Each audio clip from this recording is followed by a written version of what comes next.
everyone. Israel is currently in a war against the terror organization Hamas, and we know how hard it can be to keep up with all the news. So if you haven't had the time to stay on top of the latest developments out of Israel, we're here for you. I'm Lajarga Velazi, and this is ILTV's Weekly Review.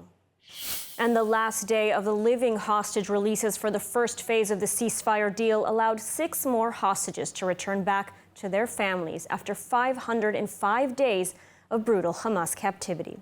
ILTV's Shosh Bedrosian is in Hostages Square with the latest.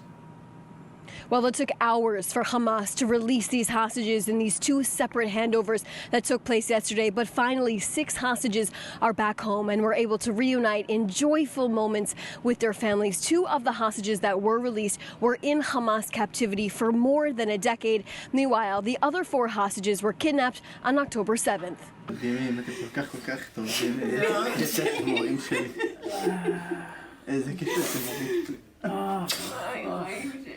Huge embraces and tears as 22-year-old Omer Shem Tov from Herzliya reunites with his family, who has waited more than 500 days to finally see him again. Shem Tov's charisma and spirit was on full display after he was released, making his family laugh and stopping to thank supporters who came out to see him. Shem Tov struggles with asthma and celiac disease, a major fighting point to get him released in the first phase of the deal.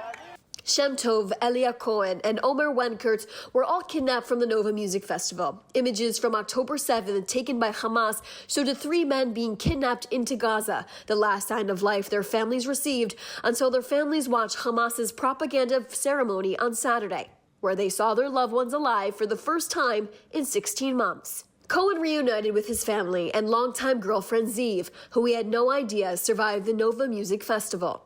Wenkert broke down into the arms of his parents when he saw them for the first time again. One of the first things the 23-year-old requested once he returned home is if he can join the fight to bring the rest of the hostages back home. 40-year-old Tal Shoam reunited with his wife and 2 children who he was abducted with from a family's home on Kibbutz Be'eri. His family was released in the November of 2023 deal, but Tal remained in captivity. The 4 men kidnapped on October 7th already began sharing harrowing testimonies from their time in captivity. Chains by their hands and feet, starved and kept in the dark in the tunnels for nearly their entire captivity, the 4 men say they were physically and psychologically abused, recalling memories of their captors eating in front of them and even having no connection to the outside world. Some of the men were completely isolated for their entire captivity. Reports say Cohen wasn't allowed to stand up for months, despite suffering from a gunshot wound to his leg. Reports also say Shem Tov was forced to dress like a Muslim woman when they moved him from apartment to apartment at the beginning of his captivity. Meanwhile, Avera Mengistu and Hisham al-Said were also released in the deal, both men who walked into Gaza on their own accord in 2014 and 2015. Both men suffer from serious mental health conditions, and despite that, Mengistu was still paraded around on Hamas's makeshift stage during the ceremony. Both men's families have reported they've been unresponsive since their returns, with little verbal communication. In Mengistu's reunification with his family, it was evident from his face and loss of fingers. The now 37-year-old man suffered severe mental and physical abuse in captivity. However, Hamas decided to do a private, separate handover for al-Said, who is a Muslim Bedouin man. Al-Said's father told the media his son does not know how to communicate and appears to not be used to contact with other human beings. He said his son whispers when he speaks. These hostages were able to bring back signs of life from some of those hostages still in Hamas captivity that could come out in a phase 2 of this ceasefire deal. We are expecting Hamas to hand over 4 bodies on Thursday of people that have been in Hamas captivity. Their bodies will be given to Israel and then sent to Abu Kabir Forensic Institute for identification. Thank you, Shosh, for the report. And after more than 16 months of uncertainty over the fate of Shiri Bibas and her 2 beautiful sons, Ariel and Kfir, the 3 bodies were returned to Israel last week as part of this phase of the hostage deal. However, the return of their bodies brought more pain than closure, with forensics revealing heartbreaking details of their tragic deaths. The Bibas family's painful journey took another devastating turn last week. After more than 500 days since Shiri Bibas and her two sons, Ariel and Kfir, were abducted by Hamas during the October 7th attacks, their bodies have been returned to Israel.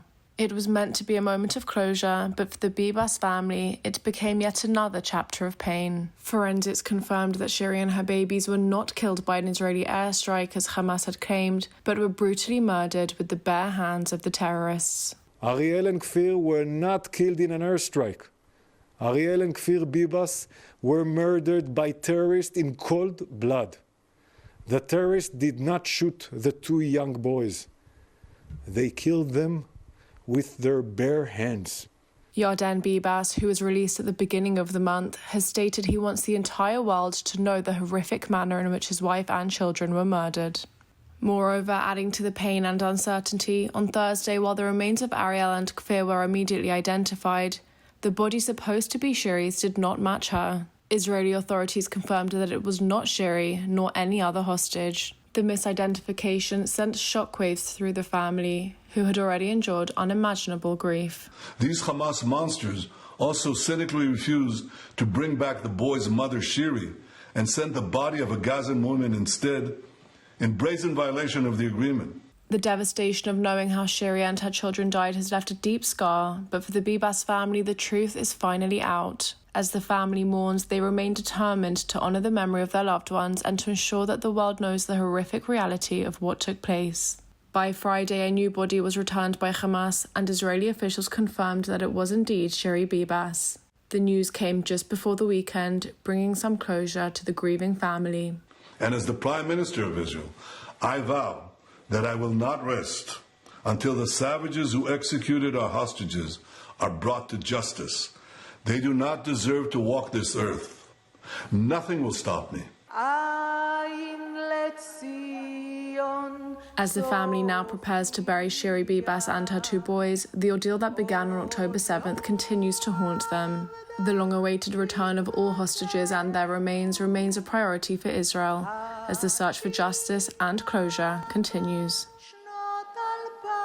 Well, just one day after their release, the families of 6 hostages are detailing the gruesome conditions their loved ones were held in by Hamas for more than 500 days. ILTV Shosh Bedrosian is in Hostage Square with the details. Shosh? The families of the 6 hostages released on Saturday have quickly began speaking out about the dire conditions they say their loved ones were held in while in Hamas captivity. They are urging the government to secure the rest of the hostages in the second phase of the ceasefire deal. From severe isolation to being shackled and not allowed to stand up for months are just some of the traumatic abuse the families of the 6 hostages say their loved ones experienced in Hamas captivity. All 6 men released, Omer Wenkert, Omer Shemtov, Tal Shoam, Elia Cohen, Avera Mengistu, and Hisham al-Said were civilians held in Hamas captivity. The 4 men who were kidnapped on October 7th, Wenkert, Shemtov, Shoam, and Cohen, their families described their loved ones not receiving any medical treatments for injuries and chronic illnesses and being isolated for months. Shemtov suffers from asthma and celiac disease. Meanwhile, Wenkert has colitis, where his family says ulcers can form in his stomach. At Rabin Medical Center, Shemtov's mom said he was kept alone in a tunnel for 450 days. She has a message to the U.S. government about helping secure the release of the other hostages still in captivity. President Trump, I met you at Mar-a-Lago right after you were elected. When we met, I looked into your eyes and I told you that you were chosen by God to rescue the hostages. Mr. President, you did it, but the mission is not yet complete. There are still hostages who need to be rescued. Meanwhile, the families of both Mengistu and al-Said say the treatment of their loved ones who were in captivity for more than a decade and suffer with serious mental health problems say not to be fooled by the physical appearances of the hostages.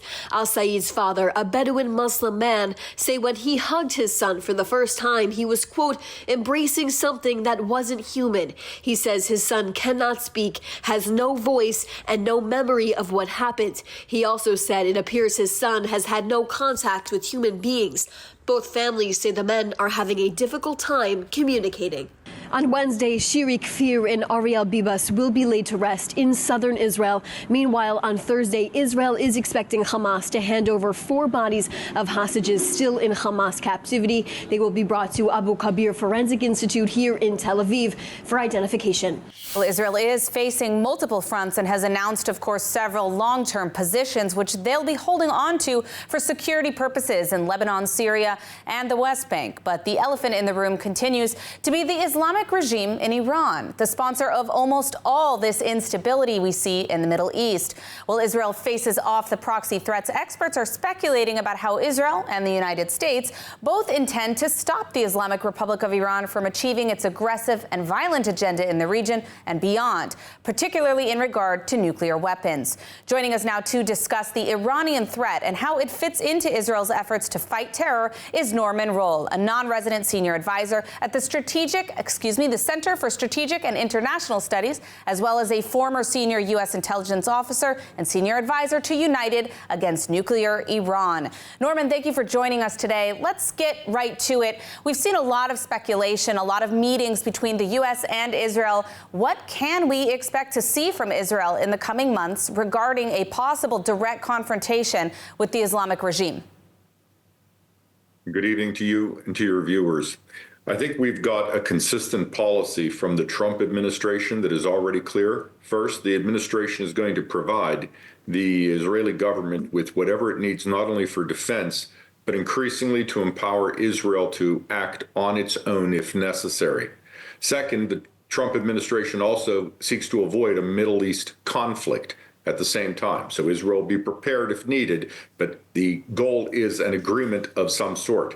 In this regard, I think you're going to see the Trump administration work with regional partners. Steve Witkoff is in the region right now to seek a Gaza extension. I think you'll see more of that with Iran. And last, I think I wouldn't be surprised if the administration even attempted some sort of engagement with Iran directly after coordinating with all of those allies to see if it's appropriate. But at the end of the day, this is an Iranian decision. If they increase their nuclear program any further or attack U.S. or partner interest, I think there'll be a sharp military response from the United States. Now, in terms of those military capabilities, if Israel were to strike the Iranian nuclear facilities, would they even be capable, based on the intelligence we have so far, would they be capable of doing something like that alone? And do you think you would see military involvement from the U.S., or is it just too soon to say at this point? Well, there's no question the Israeli government has the capacity to do serious, profound, and consequential damage to Iran's nuclear program. That doesn't mean that the program would stop permanently, or that the Iranians wouldn't be able to respond with significant airstrikes against Israel on their own with their surviving missile program. In this case, you need American air defense assistance, American coordination with regional partners, and that's why that interaction between Washington and Jerusalem is so important. I believe it exists, and I think that coordination is actually a good thing in working out as required. Now, Trump, of course, has made many indications he seeks a deal with the regime over this nuclear issue. Is that even possible? And could it curb the other issues on the ground, such as human rights violations or the funding of terror proxies across the region?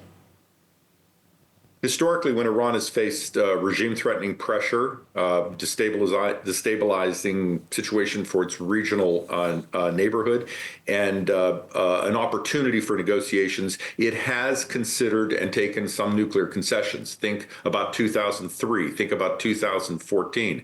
But these concessions are temporary. They're meant to supply Iran with time and even resources to rebuild.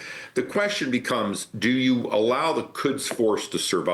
If the Quds Force exists in any form with the deal, then that means terrorism, proxies, missile proliferation will continue. And it also means that Iran does not feel sufficiently threatened to even change its long-term nuclear ambitions. So a requirement is, in any deal, is going to have to be that it isn't just a temporary respite for Iran. It's going to have to be something that is transformational. That will be difficult. Now, speaking of transformational, the Iranian people have been very clear that they're seeking regime change, but Trump has not been so clear on this issue. How can the U.S. and Israel help facilitate a regime change in Iran, but not through exclusively military intervention? Well, there are First of all, the Iranian people need political support in the international community. Iran needs to face diplomatic and economic isolation for the oppression of its own people. Absent that isolation, this oppression will continue. You can't have a situation where Europe condemns this oppression and then invites Javad Zarif to speak at Davos. So I think the first thing to do is to get the international community, particularly Europe, on board with real measures that show Iran that it pays a cost for these issues. At the same time, there's going to have to be a question of how the Iranian people take their country. That's their decision. But our sanctions pressure should be against any element in Iran, any military unit that is involved in violence against the Iranian people. All right, well, unfortunately, we are out of time, but I want to thank you for joining us, Norman Rule. Well, a heartbreaking day for the nation as thousands of people gathered across Israel to pay their respects to Hamas's youngest victims and their mother, who were murdered in captivity after they were kidnapped on October 7th. Shiri, Kfir, and Ariel Bibas were buried in a private ceremony today. ILTV's Shosh Bedrosian reports from Rishon LeZion, where the funeral procession took place. Shosh? Well, this was the first stop in this procession before the funeral takes place. Hundreds of people gathered here in Rishon LeZion just to pay their final respects to Shiri, Kfir, and Ariel Bibas. Just a gut-wrenching morning, people filled with so many emotions as the three of them will be laid to rest in southern Israel today. The streets were filled with hundreds of people in Rishon LeZion who came out to support the youngest victims murdered in Hamas captivity alongside their mother. It was the first stop in the funeral procession of Shiri, Kfir, and Ariel. Their faces and stories became a symbol of the hostage crisis around the world, as video from October 7th showed Shiri cradling 4-year-old Ariel and 9-month-old Kfir in a blanket as civilians from Gaza kidnapped them from their home on Kibbutz Nir Oz. The young boys became known for their bright red hair, where the color orange became a symbol representing the family. The Bibas family released a statement while the procession was underway, saying, quote, "We see you and hear you and are moved and strengthened by you." The statement goes on to say that Yarden, the husband of Shiri and father to Kfir and Ariel, quote, "apologized for not being able to come down and personally hug each and every one of you." Yarden Bibas, who was also kidnapped on October 7th but separated from his family, was released in the current ceasefire deal and has waited for his wife and children to return for weeks. Last Thursday and Friday, their bodies were released by Hamas. Thousands of supporters have stood by the Bibas family for months in denial of their possible fate. They might not return home alive. And that support was in full display at the procession as it made its way through multiple locations in Israel, where people lined the streets and even highways with flags, signs, and singing Hatikva as their bodies made their way to Shahar HaNegev Regional Council near the Gaza border. In a closed funeral ceremony, family members eulogized the innocent young lives taken too soon. אני רוצה לספר לך על כל מה שקורה פה בארץ ובעולם. שירי, כולם מכירים ואוהבים אותנו, את לא מבינה איזה הזוי כל הטירוף הזה. שירי, אנשים אומרים לי שהם תמיד יהיו לצידי, אבל הם לא את. אז בבקשה תישארי לידי ואל תלכי רחוק. שירי, זה הכי קרוב שאני אלייך מאז 7/10, ואני לא יכול לנשק אותך ולחבק אותך, וזה שובר אותי והורג אותי. And we're hearing Israel and Hamas reached a deal to release 4 more bodies that are still in captivity. Well, as the first hostage to ever do so, Noah Agamani came before the UN Security Council in a plea to up efforts to secure the release of all the hostages in Gaza. ILTV's Ariella Lachiani has more. Noah Agamani, the first Gaza hostage to survive captivity and speak before the UN Security Council, delivered a powerful plea for action. Her emotional testimony shed light on the ongoing suffering of the 63 hostages still held by Hamas in Gaza, including her partner, Abi Natan Or. My heart is in captivity. Agamani was kidnapped on October 7th from the Nova Festival alongside her boyfriend, Abi Natan. She recounted the harrowing moment they were forcibly separated and dragged into Gaza. After 8 months in captivity, she was rescued by Israeli soldiers in Operation Arnon. Agamani urged the international community to ensure the full implementation of the ceasefire and hostage release deal, warning that time is running out for those still held captive. Every moment feel like the last moment of their life. Every second count. Noah vividly described the horrors she endured, including being trapped under rubble after a bombing that killed her fellow hostage, Yossi Sharabi. She also spoke of the brutal murder of Itai Svirsky, another captive who was her close companion throughout the ordeal. Yossi was a close friend of mine, and he was a pure, kind soul. He will always be in my heart. Itai was with me since the first day in captivity. We told each other everything. He was my true soulmate. May memory be a blessing. Her powerful words painted a grim picture of Hamas's inhumanity, calling the organization a force of darkness that celebrates death. Argamani demanded decisive global action, urging the Security Council to bring all the hostages home and not allow Hamas to continue its reign of terror. She also paid tribute to Shiri Bibas and her children, Ariel and Kfir, who were brutally murdered in captivity and who were laid to rest today. Just a mother and her babies were brutally murdered in captivity. The crime is unthinkable. We cannot imagine it, but it happened. Noah Argamani's emotional testimony serves as a stark reminder of the urgent need for international action. The world is now watching as 63 hostages remain in captivity, waiting for justice and freedom. Well, unfortunately, Israel is not the only place where we have seen Hamas terrorists attempting to murder and maim Jews and Israelis. Hamas terrorists are on trial today in Germany for their buildup of arms caches to carry out acts of terror against Jews in Europe. Let's see the full story. In a landmark trial in Berlin, 4 men accused of being members of the U.S.-designated terrorist organization Hamas are facing charges of organizing weapons caches across Europe. This marks the first time Germany has prosecuted individuals for participation in Hamas activities, but not the first time Hamas has orchestrated terror on foreign soil. The defendants were arrested in December 2023, but prosecutors allege that since 2019, the men have been establishing and maintaining weapons depots in Bulgaria and Denmark, with unsuccessful attempts in Poland. These caches were intended for future attacks against Israeli and Jewish targets in Europe. Authorities claim the weapons were moved across Europe in preparation for Hamas's massacre on October 7, and investigations revealed that the suspects considered targeting the Israeli embassy in Berlin, the areas around Tempelhof Airport in Berlin, and the U.S. Ramstein Air Base in Germany. The men allegedly received orders from senior Hamas commanders based in Lebanon, indicating a widespread terror network operating across Europe. This case highlights a series of attempted attacks by Hamas